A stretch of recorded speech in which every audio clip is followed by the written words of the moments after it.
వంగవీటి రంగా గారి ఆయన పేరు ప్రస్తావించకుండా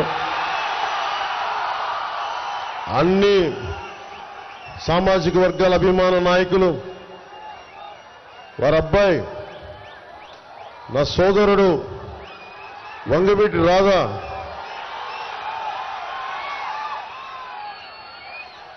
ఏమో ఈ మధ్యన పాలిటిక్స్ మీద కన్నెర చేశాడు, ఈ మధ్యన అలిగాడు, ఈ మధ్యన పాలిటిక్స్ మీద రాజకీయాల మీద అలిగిన వ్యక్తిని ఫస్ట్ టైం నేను ఈయనే చూస్తా ఉన్నా. ఎన్నిసార్లు గడ్డం పట్టుకుని రానన్న రామ్మ అంటే ఎండే మాట. నా పార్టీలో కొద్ది కనీసం ఉండు, విజయవాడ ప్రజలకి అవసరం, నాన్నగారి వారసత్వాన్ని ముందుకు తీసుకెళ్ళాలి, అది చాలా చాలా అవసరం. అండగా నిలబడ్డ వ్యక్తి. సరే ఏ పరిస్థితులు అయితే ఫైనల్గా మొత్తం జూలు తులుపుకొని బయటకు వచ్చాడు. ఈ రోజున దాక్కుని ఉన్నాడు కింద వ్యాన్లో, వారాయి కింద. లాభం లేదు, నువ్వు బయటికి రావాల్సిందే, నువ్వు విజయవాడ ప్రజలకి నీ ముఖ వర్చస్సు చూపించాల్సిందంటే బయటికి పట్టుకుని లాక్కొచ్చాను. వారికి సోదరుడు వంగవీటి రాధా గారికి నా హృదయపూర్వక నమస్కారాలు. వ్యక్తులు చాలా అవసరం మనకి, బలమైన నాయకుల సమూహం అవసరం. విజయవాడ వెస్ట్కి చెప్తా, విజయవాడ నేను పార్టీ పోటీ చేస్తున్నాను, మనం కూటమి ఉందనగానే జలీల్ ఖాన్ గారు వచ్చారు ఫస్ట్ మన ఎమ్మెల్యే.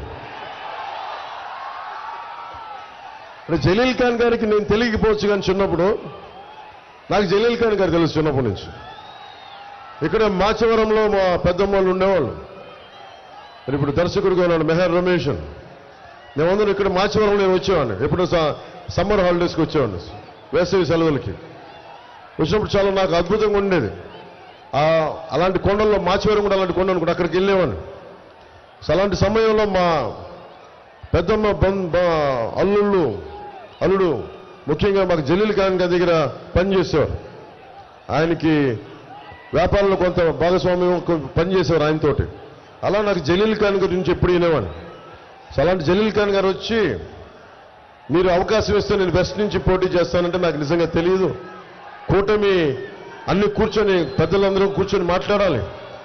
అలాంటిది జలీల్ ఖాన్ గారికి మనసు ఇప్పి నేను జనసేనలోకి వస్తానంటే మనస్ఫూర్తిగా రోజున ఒకటే చెప్పాను, జనసేనగా మీరు టీడీపీలో ఉన్న జనసేనలో ఉన్న మనందరం అన్ని పార్టీలు ఐక్యతతో పనిచేస్తున్నాం. నిజంగా మీ భవిష్యత్తుని మేము అండగా చూసుకుంటాం, మీకు అండగా ఉంటామని ఆ రోజు మనసిప్పి ఈరోజు మద్దతు తెలుపుతున్నందుకు ముఖ్యంగా మొట్టమొదటిగా జలీల్ ఖాన్ గారికి నా హృదయపూర్వక నమస్కారాలు, హృదయపూర్వక ధన్యవాదాలు. అలాగే జిల్లా రాష్ట్ర ఆర్గనైజింగ్ కార్యదర్శి ఎంఎస్ బైక్ గారికి నా హృదయపూర్వక నమస్కారాలు.